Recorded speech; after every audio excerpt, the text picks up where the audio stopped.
This is also a time of change for my family. The palace had survived scandals, silences, rivalries, and grief. But this was different. This was not a rumor whispered through corridors, or a decision hidden behind old protocol. This was King Charles drawing a line inside the monarchy itself. And when Queen Camilla heard Prince Louis had been chosen for a historic royal role, her stunned silence said more than any public statement ever could. Before we go deeper into what this really means for the royal family, make sure to subscribe so you don't miss a single update.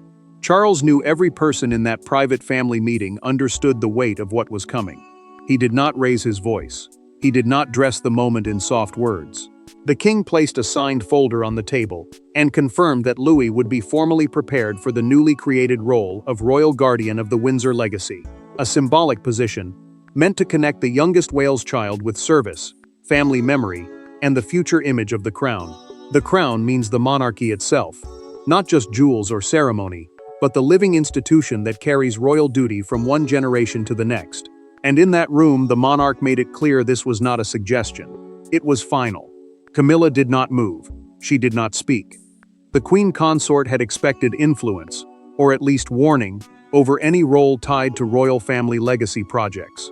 Instead, she heard Charles' name Louis as the emotional symbol of a new chapter, and something in her expression changed. The decision mattered because the young prince was no longer being treated only as William and Catherine's youngest son. He was being given a visible place in the monarchy's future, a place shaped around youth service, continuity, and public warmth. Catherine would later understand the danger of that attention, and she would feel the need to protect her child from the burden hidden inside the honor. William stayed composed, but his silence carried its own force. The prince understood what Charles had done. By placing Louis inside a protected historic role, the king had quietly strengthened the Wales family's place at the center of tomorrow's monarchy. He had also sent another message, one Camilla heard instantly. The future would not be built around her circle. It would be built around William, Catherine, George, Charlotte, and Louis. The room did not need raised voices to feel the impact. The folder on the table said enough. Camilla finally looked at Charles, and the king saw the hurt before she hid it. She understood that this was not just about Louis gaining a role. It was about influence moving away from her hands. And as Camilla walked out of that room without asking a single question, everyone inside the palace understood one thing. This decision had touched something deeply personal. Prince Louis had always been seen as the lively youngest child, the one who brought warmth, spontaneity, and unexpected charm to royal moments. But behind palace doors, King Charles saw something more. He saw a bridge between the old monarchy and the one still waiting to be born. Queen Camilla saw it too, and that was exactly why the decision unsettled her. Charles understood why Louis mattered beyond the smile, beyond the innocence, beyond the easy public affection that followed him. The young prince belonged to the direct royal line, meaning the close family line from which future monarchs are expected to come, and that made even a symbolic role carry heavy meaning. The Windsor Legacy role, the new position created to connect royal heritage with youth service and family duty, gave Louis something powerful before the world had the chance to define him. It placed him inside the monarchy's next chapter with care, but also with weight. Camilla felt that weight in a different way. The queen consort had spent years trying to secure her place beside Charles, not just as his wife, but as someone connected to the shape and tone of his reign. She understood legacy projects because they were never only about charity or ceremony. They were about memory. They were about who the public saw standing closest to the heart of the crown. And now Charles was drawing that heart toward William's children. George carried the future. Charlotte carried quiet strength. Louis, suddenly, carried warmth. William did not challenge the king loudly, but the prince chose his words with care. He told Charles that Louis could not become a pawn in adult rivalries, not for public applause, not for palace strategy, not even for history. William knew what royal pressure could do to a child. He had lived under it. He had watched it follow his family through grief, duty, and silence. So when he spoke about his son, his calm sounded almost dangerous. He was not asking for permission to protect Louis. He was warning that he would. Catherine supported the idea with a mother's caution. She saw the honor, but she also saw the risk hidden beneath it. The princess asked for one condition: Louis must be shielded from public burden until the time was right. Charles agreed, and that agreement made the decision stronger, not softer. The king had thought through the pain, the pressure, and the cost. He was not drifting into sentiment. He was building a future with his eyes open. Camilla heard all of it, and her silence began to change. It was no longer shock alone. It was resistance, forming quietly behind a controlled expression. The queen consort could feel herself being pushed toward the edge of the family story, and one private memory would soon explain why this decision cut so deeply. To understand why Camilla was so shaken, the story must move backward to the one ceremony that changed everything, before anyone dared admit it. Every royal rupture has a beginning, though rarely does anyone recognize it at the time. For this one, the trigger was not an argument or a headline. It was a quiet moment during a Windsor children's service. When Prince Louis stepped forward, Charles softened, and Camilla realized the future was gathering around the Wales family with a force no private influence could stop. The room had felt calm until Louis noticed the child standing alone. The Windsor Children's Service of Thanksgiving was a family-centered royal gathering, a service meant to honor young people, charity work, and the softer public face of the monarchy. It mattered because these occasions were not only about prayers or polite speeches. They were where the royal family showed Britain what kind of future it wanted people to believe in. Charles understood that. William understood it too. And Catherine, watching her youngest son move without being told, felt pride mixed with fear. Louis did not perform. He simply acted. The young prince stepped toward a nervous guest who had frozen at the wrong moment, and with a few gentle words, he changed the feeling in the room. Catherine's face softened because she saw innocence, not strategy. William's jaw tightened because he knew the palace had a dangerous habit of turning innocence into meaning. The prince had lived long enough inside royal pressure to know how quickly a warm moment could become a symbol, and how quickly a symbol could become a burden. Charles noticed before anyone could explain it to him. The king watched Louis with an emotion he did not try hard enough to hide, and Camilla saw that emotion land inside him. The queen consort had spent years learning the private language of his face, the pauses, the silences, the moments when his mind moved ahead of the room. That day, she saw him stop watching a child and start seeing a legacy. And that was when her unease began. Charles later spoke to a senior aide in a documented private account prepared for internal palace review. He said, "That child understands people before protocol." And the line did not disappear. Protocol means the set of rules and customs that guide royal behavior, and for Charles to place people before it meant something powerful. It meant Louis had shown the one quality the monarchy needed most: human warmth before royal performance. Camilla asked him later whether everyone was reading too much into one small moment. Charles did not deny it. He did not reassure her.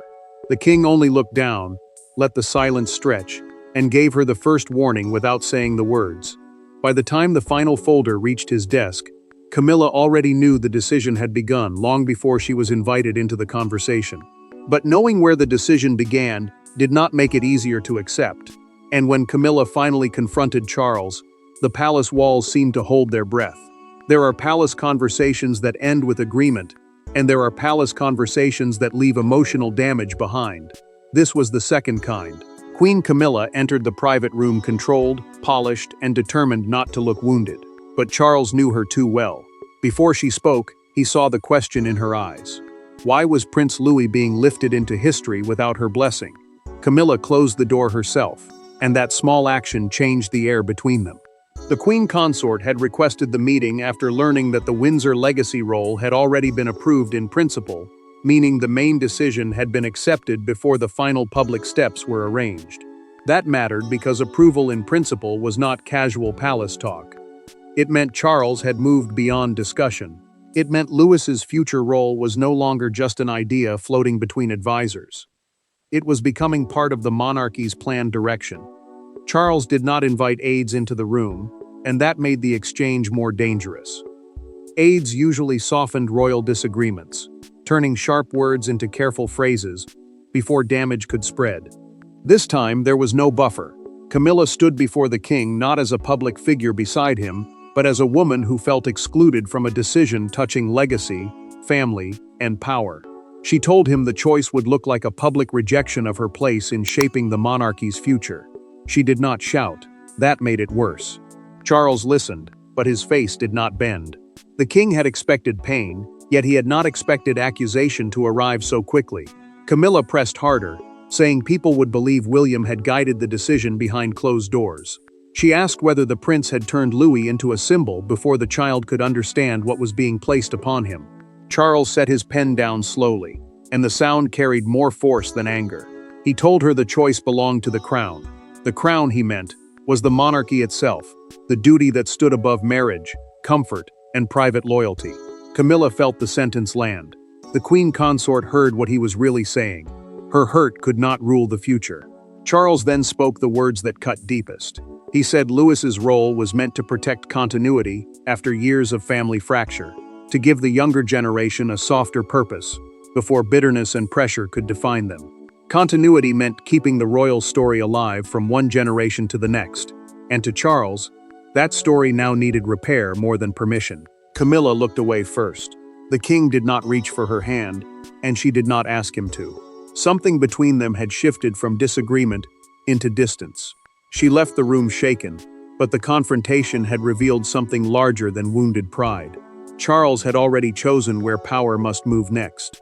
And once Charles made it clear that sentiment would not overturn strategy, the hidden machinery of the monarchy began to move around Prince Louis. The monarchy does not survive on emotion alone. Behind every tender gesture is structure. Behind every family decision is power. Prince Louis's historic role may have sounded symbolic, but inside the palace, symbolism is never harmless. King Charles understood that better than anyone. So did William. And Queen Camilla, watching from the outside of the decision, understood it most painfully of all.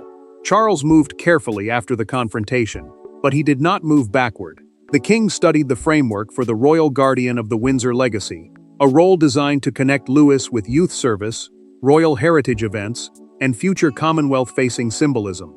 The Commonwealth means the group of nations linked by shared history with Britain, and in royal life, it often becomes a stage where family duty is turned into global meaning. That mattered, because Louis was not being prepared for a crown. He was being prepared for emotional connection, the kind of public warmth the monarchy had lost too often through silence, distance, and family fracture. William accepted the long view, but the prince did not relax. He saw the value of giving Louis a purpose that stood apart from succession, the line that decides who becomes monarch after the current king. Yet he also knew how dangerous expectation could become when placed on a child too early. The future king had grown up under the weight of cameras, whispers, and duty. He understood that even a beautiful role could cast a long shadow. So when Charles spoke of continuity, William heard both promise and warning. Catherine held the line with quiet strength. The princess did not reject the idea, but she refused to let Louis become a palace project. She told Charles that any preparation must remain private, gradual, and humane. Those words mattered because Catherine was not only protecting a title or a schedule, she was protecting bedtime normality, schoolroom innocence, and the right of her son to grow before the world began shaping him. Charles listened, and the king gave her what she needed most, a promise that Louis would not be pushed into public burden before the right time. A senior courtier then placed the hardest truth before Charles. The courtier, an experienced palace advisor responsible for reading the effect of royal decisions, explained that Louis's role would naturally reduce Camilla's visibility in certain legacy initiatives. Legacy initiatives meant long-term projects used to shape how a reign is remembered. Charles paused because he understood the human cost. He knew Camilla would feel the ground move beneath her. Charles signed anyway. The king did not do it with anger. He did it with the cold sadness of a man choosing the future over comfort. The signature settled the structure, but it also began the fallout, and Camilla would be the first to feel the damage arrive. What looked like a ceremonial choice now became a living consequence, and the first sign of damage appeared in Camilla's reaction the next morning. By morning, the palace had not changed on the outside. The doors opened as usual. The staff moved as usual. The schedules continued as usual. But Queen Camilla knew the truth. Something inside the royal order had shifted. Prince Louis had been given a place in the future that could not be quietly undone. and she was left facing a reality she had not prepared herself to accept. Camilla received the revised internal schedule after breakfast, and for a moment, the room around her seemed to fall away. The royal order meant the planned structure of roles, duties, and influence inside the monarchy, and that order now carried Louis's name in a place she had not expected to see it. The page showed a future Windsor legacy planning note attached to the young prince, a planning note being an internal palace record used to prepare future duties before the public ever hears about them. That mattered, because this was no longer private talk between Charles, William, and advisors. It had entered palace procedure, the working system that turns a royal choice into real action. Camilla held the page longer than necessary. The queen consort did not crumple it, did not speak sharply, did not summon anyone in anger. She simply sat alone, reading the same line again, as if the words might change if she gave them enough time. They did not. Louis remained there, quietly written into the future, and beneath that one name was the deeper message she could not escape. Legacy was moving toward the Wales children, and her own place in shaping that legacy was narrowing. Charles saw her later, and the distance between them felt colder than any argument. The king understood what she had read. He understood why it wounded her. But he chose not to soften the decision, because softening it would only make the monarchy look unsure of its own direction. Charles had spent too many years watching family fractures become public weakness. Now he believed firmness was mercy, even when that firmness hurt the person standing closest to him. One aide noticed the first real sign of fallout, before anyone else said it aloud. Camilla canceled a private legacy briefing she had been expected to lead, and the aide recorded the change with careful language, knowing it meant more than a diary adjustment. A legacy briefing was a private meeting about long-term royal projects, and how a reign should be remembered. For the queen consort to step back from it, even briefly, was not ordinary. It was a signal. It was pain turned into absence. William heard about the cancellation and understood immediately. The prince knew Camilla had realized this decision affected more than ceremony. Louis's role had changed the emotional map of the family, and everyone close to the crown could now feel the lines being redrawn. But the true turning point would not come from schedules or documents. It would come from something far more dangerous. For the first time since the decision was made, father and son would speak without advisors, without titles, and without anyone to hide behind. The most important royal conversations are not always the loudest. Sometimes they happen in still rooms, between two people carrying history on their backs. King Charles and William did not need a council table for this moment. They needed honesty.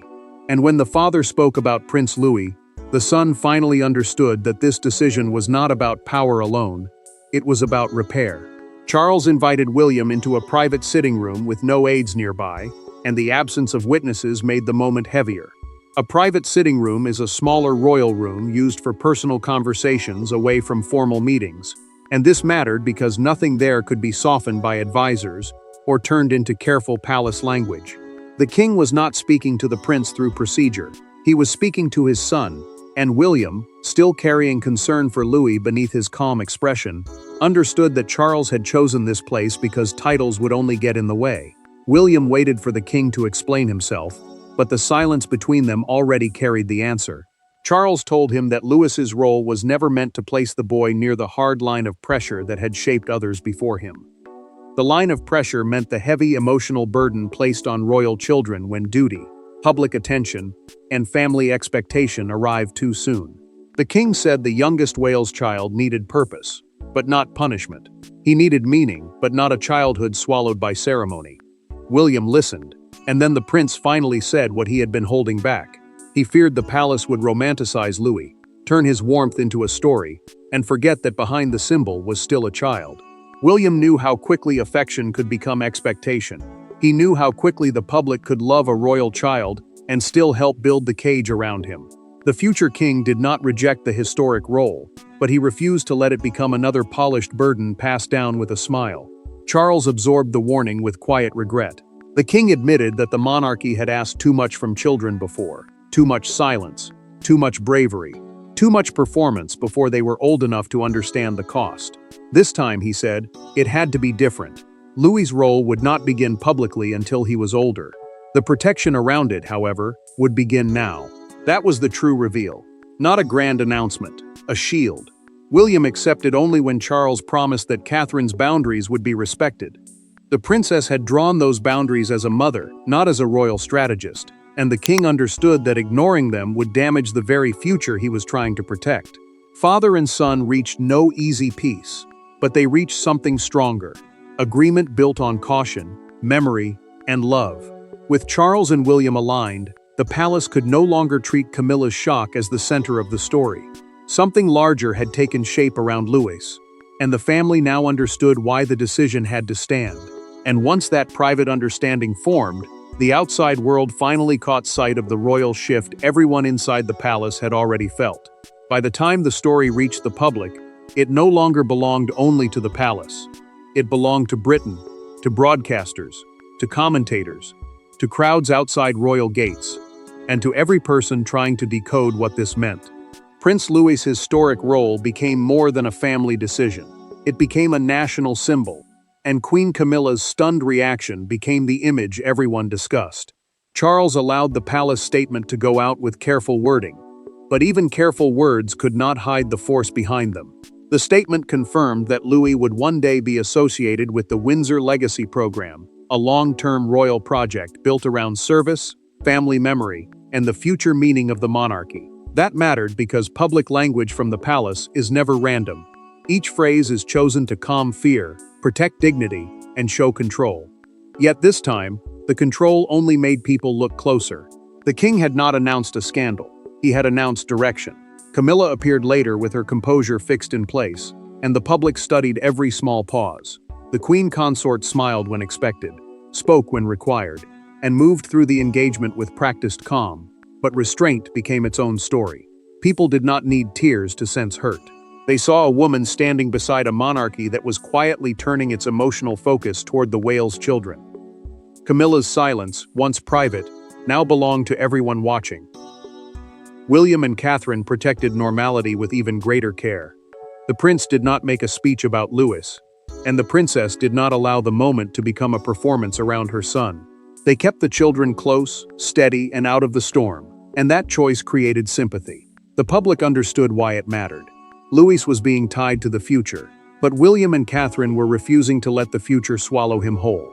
Their quiet control made the Wales family look less ambitious and more protective. One fictional newspaper captured the mood with brutal simplicity. Its front page read, "Louis and the Legacy. King chooses the future," with a solemn photograph of Charles beside a smaller image of Louis. The headline mattered because it said what the palace would not say directly. The king had chosen a symbol. He had chosen youth, warmth, and continuity. And by doing so, Charles had placed Camilla's shock beside a much bigger national story. Outside Buckingham Palace, a small crowd gathered as a broadcaster described the moment as the clearest sign yet that the monarchy is being emotionally rebuilt around the next generation. That sentence traveled fast because it gave people a frame for what they already felt. Charles received confirmation. William and Catherine received public understanding. Louis became the face of possibility. Camilla became the face of what had been left behind. When the noise faded, when the headlines moved on, the meaning of the decision remained, sharp, permanent, and impossible to reverse. In the end, the shock was not simply that Queen Camilla was stunned. The shock was that King Charles did not step back when she was. He did not dilute the decision. He did not hide Prince Louis behind vague tradition. He confirmed the role, accepted the consequences, and made clear that the monarchy's future would be built around continuity, protection, and the children who carry tomorrow. Charles understood that Louis' historic role would be remembered as one of the defining symbolic acts of his reign. A reign means the period of time a king or queen rules, and this decision mattered because it did not change succession, the order that decides who becomes monarch next. It changed emotional focus. Louis was not being moved closer to the throne. He was being placed closer to the heart of the family story. The king had chosen a softer symbol for a monarchy that had spent too long surviving storms, scandals, and silence. Camilla felt the truth of that choice more deeply than anyone wanted to say aloud. The queen consort was wounded, but not destroyed. Her position beside Charles remained, yet her influence over the future had met a limit she could no longer deny. She had believed legacy could still pass through her hands, through her projects, through her careful place beside the king. But this moment showed her something painful. The future was not waiting for approval from the past. It had already moved toward William's children. William and Catherine emerged from the decision not as silent beneficiaries, but as guardians. The prince chose protection over ambition, and the princess chose boundaries over spectacle. They understood that Louis's childhood could not become a stage for royal repair, no matter how beautiful the symbolism sounded. Their strength came from refusal as much as acceptance. They accepted the role. They refused the burden arriving too soon. And in that balance, they became the shield Charles had promised. Charles carried the cost quietly. The king knew Camilla had been hurt, and he knew the decision had deepened a distance between them. But he also believed the crown had to outlive personal discomfort. The crown means the monarchy itself, the duty bigger than one marriage, one wound, or one private disappointment. For Charles, that was the painful verdict. A king could love, regret, and still refuse to retreat. Louis became the quiet symbol of healing. Not because he was lifted above George or Charlotte. Not because he was chosen over anyone else. He became important because his role pointed toward something gentler after years of family fracture. The final truth was clear. Charles chose the future over fear. William chose protection over ambition. Catherine chose boundaries over spectacle. Camilla faced the limits of her influence. And Prince Louis became the soft sign of a monarchy determined to heal. There is no unfinished question left behind. Only the image of a royal family changed by one decision, and a crown that finally turned its face toward tomorrow. Thanks for watching. Please don't forget to like and subscribe, and we will see you in next one.